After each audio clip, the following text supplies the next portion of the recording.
একে পল্টু এবং তার বন্ধুদেরকে হত্যা করে আমরা আমাদের প্রতিশোধ নিলাম।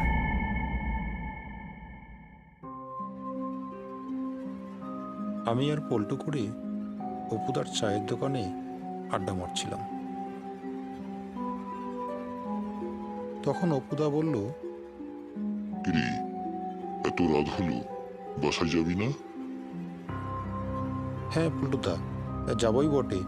অনেক দিন পর দেশের বাড়ি থেকে ফিরলাম তো, তাই পল্টুর সঙ্গে একটু আড্ডা মারতে মারতে কখন যে রাত হয়ে গেল বুঝতে পারলাম না। এই এই এই নাও, গ্লাসটা নাও। তাহলে আমি চলি অপুদা। এই বলে সাইকেলটা নিয়ে আমি বাসার উদ্দেশ্যে রওনা দিলাম। অনেক রাত হয়েছে, তাই যদি আমি মেন রাস্তা দিয়ে যাই তবে বাসায় পৌঁছতে অনেক সময় লাগবে। তাই জঙ্গলের মধ্য দিয়ে একটি শর্টকাট রাস্তা দিয়ে এগিয়ে চললাম। কিছু দূর এগিয়ে যাওয়ার পরে আমি অনুভব করলাম আমার পিছনে যেন কেউ আসছে। চারিদিকে কুজ্ঝটিকা অন্ধকার, গা ছমছম পরিবেশ, চারিদিকে ঝিঝি পোকার ডাক। আমাকে যেন চারিদিক থেকে সবাই ঘিরে ধরেছে। একটা ভয়ের পরিবেশ তৈরি হচ্ছে। তবু আমি মনের জোরে এগিয়ে চললাম। কিছু দূর যাওয়ার পরে হঠাৎ লক্ষ্য করলাম রাস্তায় যেন কেউ দাঁড়িয়ে রয়েছে আর অট্টহাসি দিচ্ছে। আমি দিকভ্রষ্ট হয়ে বাঁচাও বাঁচাও বাঁচাও বলে একটি গাছের মধ্যে আমার ধাক্কা লাগে। আমি জ্ঞান হারিয়ে ফেলি। পরদিন সকালে যখন আমার ঘুম ভাঙল, দেখি আমি বিছানায় শুয়ে আছি। আমি সেই রাত্রের ঘটনা মনে করতে লাগলাম।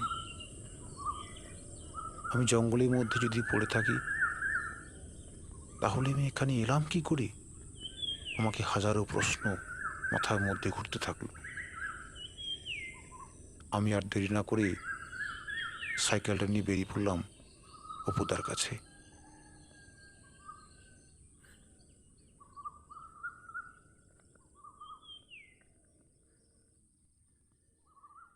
কিরে, কি হয়েছে? এত সকালে হন্তদন্ত হয়ে এসেছিস? কি ব্যাপার, কি কিছু হয়েছে? আমি রাতের ঘটনাটা অপুদাকে খুলে বললাম। তারপর অপুদা বলল, তুই জঙ্গলের রাস্তা দিয়ে গিয়েছিলি? হ্যাঁ, তাতে কি হয়েছে? ও, তোকে বলা হয়নি। তুই যখন দেশের বাড়ি গিয়েছিলি তখন একজন কলেজ ছাত্রীকে কয়েকজন মিলে এই জঙ্গলেই মেরে ফেলে। তারপর থাকি কেউ আর সন্ধ্যা হলেই ওই জঙ্গল দিয়ে যায় না।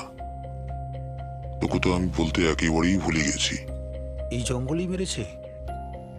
আমি শুনেছি কথাটা, কিন্তু নাম কি তার? আরে, তোদের সঙ্গেই পড়তো। ওই নামটা কি যেন? ও হ্যাঁ, রিনা। রিনা বলে একটা মেয়ে তোদের সঙ্গে পড়তো না? ওই মেয়েটাকেই কারা যেন হত্যা করেছে।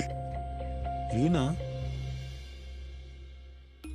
কথাটা শুনে আমার মনের মধ্যে একটা হিমস্রোত বয়ে গেল।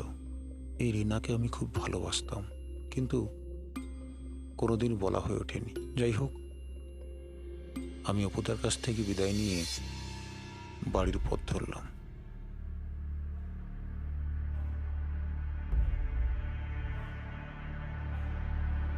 বাড়ি এসে সারাদিন এই কথাগুলো নিয়ে ভাবছি,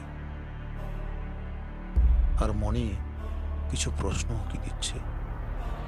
কথাগুলো ভাবতে ভাবতে কখন যে সন্দেহ এলো বুঝতে পারলাম না। তারপর হঠাৎ শুনতে পেলাম কেউ যেন কাঁদছে। আমি গুটি গুটি পায়ে এগিয়ে গেলাম। রান্নাঘরে যখন ঢুকে দেখি রিনা বসে আছে আর কাঁদছে। তার এই রূপ দেখে আমার শরীর দিয়ে হিমস্রোত বয়ে গেল। এ কি, তুমি এখানে কি করছো? তুমি তো মারা গেছো। হ্যাঁ, আমি মারা গেছি। আমাকে কে মেরেছে জানিস? কে মেরেছে তোমাকে? আমাকে পল্টু আর তার বন্ধুরা মিলে মেরেছে। পল্টু? সে তোমাকে মারতে যাবে কেন? সে তো আমাদের বন্ধু হয়। ওই পল্টুই আমাকে মেরেছে। কেন মেরেছে জানিস?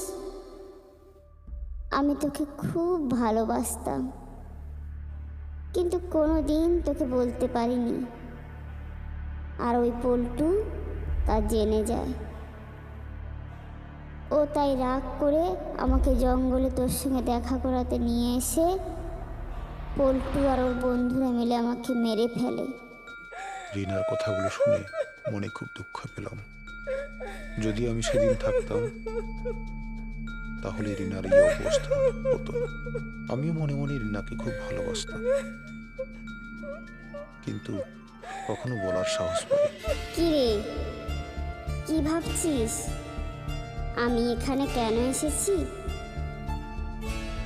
যারা আমার ভালোবাসার পূর্ণতা দেয়নি তাদের আমি বাঁচতে দেব না। আমি প্রতিশোধ চাই। প্রতিশোধ? তা কি করে সম্ভব? তুই যেভাবে পারিস ওদের এই জঙ্গলে নিয়ে আসবি। ঠিক আছে, আমি না হয় কালকে রাত্রে ওদেরকে নিয়ে এই জঙ্গলে আসবো। আমার কথা বলার সঙ্গে সঙ্গে দেখলাম রিনা যেন কোথাও হয়ে গেল। কলেজের সেই দিনগুলি ভাবতে লাগলাম। ওর সঙ্গে কত না আড্ডা মেরেছি, গল্প করেছি, সুখ দুঃখের কথাও শেয়ার করেছি। কথাগুলো ভাবতে ভাবতে আমার মনে তীব্র প্রতিশোধ নেওয়ার বাসনা জাগলো। যারা আমার ভালোবাসার মানুষের সাথে এরকম করেছে তাদের আমি ছাড়বো না, তাদের আমি পৃথিবীতে বাঁচতে দেব না। পরের দিন আমি ওদের সাথে দেখা করলাম আর ওদের বললাম যে আমি একটি বনফায়ারের আয়োজন করেছি, ওদের আমন্ত্রণ জানাতে এসেছি। বলতে ওরা সঙ্গে সঙ্গে রাজি হয়ে গেল। সন্ধেবেলায় আমি, পল্টু আর তার কয়েকজন বন্ধু মিলে ওই জঙ্গলে গেলাম। সেখানে গিয়ে আমি আর রিনা করে একে একে পল্টু এবং তার বন্ধুদেরকে হত্যা করে আমরা আমাদের প্রতিশোধ নিলাম।